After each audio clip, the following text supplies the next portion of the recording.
पर्यावरण विद्यालय में एक तो हमने चीज़ को जाना कि यहाँ के पढ़ाई के जो तरीके हैं वो अलग हैं और बहुत ही सरल विधियाँ हैं।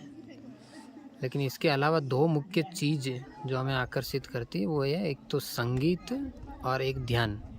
तो संगीत के बारे में हम थोड़ा जानना चाहेंगे, उसके बाद हम ध्यान के बारे में। तो संगीत की शुरुआत ऐसे हुई कि जो चेंज का टाइम था 2003 के अक्टूबर में मैं आ गया था।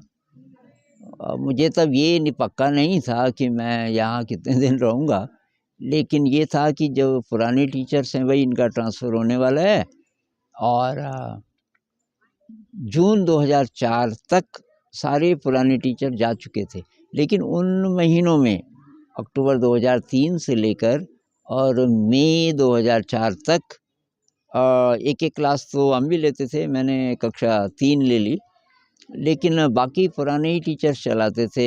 असेंबली उन्हीं के हिसाब से होती थी। असेंबली क्या होती थी, बाहर खड़े होते थे, सभी स्कूलों में जैसे होता है, जूते जाते पहन के लाइन में खड़े हो जाते हैं, एक अंग्रेजी ड्रम बजता है और उसके बाद गाते हैं बिना इंस्ट्रूमेंट के। तो गाने की क्वालिटी बहुत पुअर थी और मैं 6 महीने तक यही सोचता रहा, उनकी प्रार्थनाएं सुन सुन के कि यार ये बच्चे, उत्तराखंड के बच्चे क्या ये डिप्राइव्ड हैं, मतलब इनको सिखाया नहीं गया क्या बचपन से, इनकी आवाज़ इतनी ख़राब क्यों है, ये गा क्यों नहीं पा रहे। तो जब जुलाई 2004 में पहली बार हम अंदर बैठे, मैंने कहा यार बाहर नहीं, जूते जाते उतारो। हमने व्यवस्था की हुई थी, गद्दियाँ गुद्दियाँ बना ली थी, यहाँ हम आराम से बैठेंगे। थोड़ी देर ध्यान किया, ध्यान हालांकि बोला नहीं, तो मैंने देखा बच्चे धीरे धीरे उनके चेहरे सीरियस हो गए आंखें बंद करके, उनको शायद कुछ को अच्छा लगने लगा। उसके बाद अब संगीत क्या करें, मैंने कहा पुरानी प्रार्थना ही नहीं गाएंगे, कुछ नया। तो पहले दिन सरगम किया केवल। तो जब सरगम मैंने बोला भाई जैसे मैं बोलूँगा वैसे तुम बोलो, सा, और सारी बच्चे एक सुर में रे, तो ये सारे गमा पता नहीं सा एकदम सही सारे बच्चे। उस दिन मेरा बहुत जोश बढ़ा और मुझे ये पता चला सुर तो है इन बच्चों के अंदर, संगीत तो है अंदर, लेकिन किसी कारण से वो विकसित नहीं हो पाया।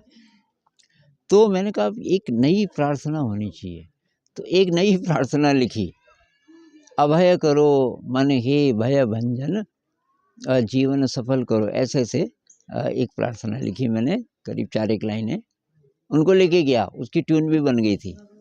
तो बच्चों ने जब गाया उसको, कमाल कमाल। तो बच्चों को मैंने कहा ये पूरी नहीं है, अब अभी कल इसको पूरा करेंगे। और तो एक प्रार्थना बनी, बच्चे कहने लगे एक ही आती है आपको, मैंने कहा नहीं और भी आती हैं धीरे धीरे। तब मैंने और लिखी, और तो मेरे लिए ये एक नई चीज़ हो गई कि मैं प्रार्थनाएं भी रच सकता हूँ, क्योंकि ये अच्छी प्रार्थनाएं हैं कि नहीं है इसका टेस्ट था बच्चे। अगर बच्चे एक्सेप्ट कर रहे हैं, बच्चे अगर इसको मान रहे हैं कि ये संगीत है, अच्छा संगीत है, मुझे और किसी की ज़रूरत नहीं है, किसी संगीतकार को पूछने की ज़रूरत नहीं है, क्योंकि बच्चों के ही लिए मैं रचना ये कर भी रहा था। तो मुझे बहुत मज़ा आने लगा और क्रिएटिविटी का एक नया आयाम मुझे मिला, ये स्पिरिचुअल म्यूज़िक, ये प्रार्थनाएं, और ये मैं लिखने लगा। और 2008 तक मैं 30 से ज़्यादा ऐसी चीज़ें रच चुका था, उसकी रिकॉर्डिंग भी हुई। प्रकाश पथ एक किताब है, उसमें वो 30-31 प्रार्थनाएं हैं। तो ये संगीत की जर्नी रही। अभी हमारे पास 90 के करीब प्रार्थनाएं हैं, जिनमें से शायद 15-16 हमने और सोर्सेज से ली। रविंद्र संगीत है, गुरुवाणी है, कुछ उपनिषद से लिया, और बाकी सब हमारी रचनाएं हैं। तो संगीत से हमने देखा डिसिप्लिन ज़्यादा अपने आप आ जा रहा है बच्चों में। ये जो इनडिसिप्लिन की प्रॉब्लम है वो अपने आप सॉल्व हो जाएगी। अगर आप संगीत करोगे, क्योंकि सुर ताल लय ऐसी चीज़ है जो आपको हर तरीके से ठीक कर देगी, जहाँ जहाँ गड़बड़ है उसको ठीक कर देगी।